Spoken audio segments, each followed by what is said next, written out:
So I've been working at ManvsMachine for 5 years, which is a long time, but it feels like I started yesterday. We used to be in a really tiny room and we used to be like 5 guys. When we were naming the company, there was a bunch of names on the table, and there was some that we thought were kind of cool, but they just didn't have the gravitas and the power, and when we wrote them all down and put them on a piece of paper, ManvsMachine just kicked their ass. It did come from that constant kind of like balancing act between technology and ideas, basically.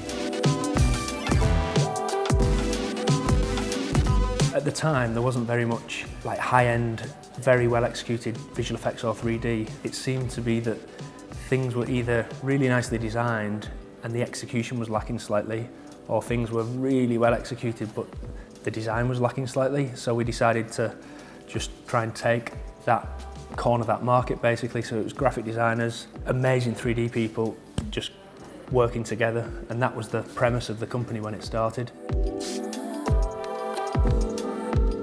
Cinema 4D is definitely our dominant tool in our pipeline. Some people came more from my background or a 3D studio background.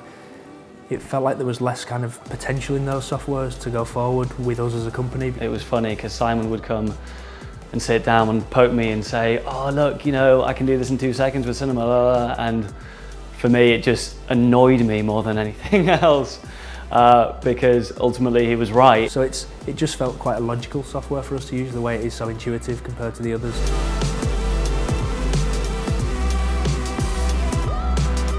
Project highlights would probably be the last couple of night films that we've done where we've implemented 3D scanning into our pipeline.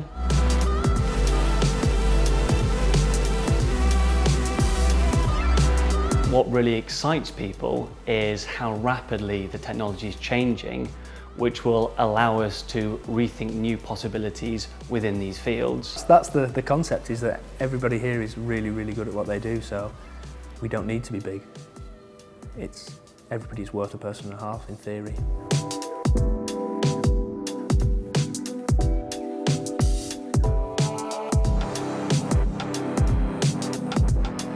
If there's no kind of conceptual thinking or idea involved, then it's not really for us, because we like to put our stamp on things because that's what we're good at. The mistake a lot of people seem to make is that they think the clients are the enemy in design, and they're not. They want the same thing as you. A TV channel will have to last for a few years. Like, it needs to be quite timeless, whereas a Nike film might only be used for a couple of weeks. So you get away with a lot of crazy stuff. We work really well with forward-thinking clients who will let us do experimental stuff.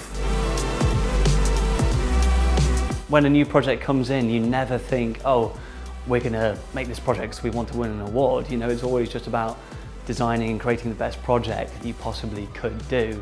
It's funny with awards because before you've won a couple, you pretend that they don't matter. You're like, oh, awards, but then as soon as you win a few, it's like the best thing ever.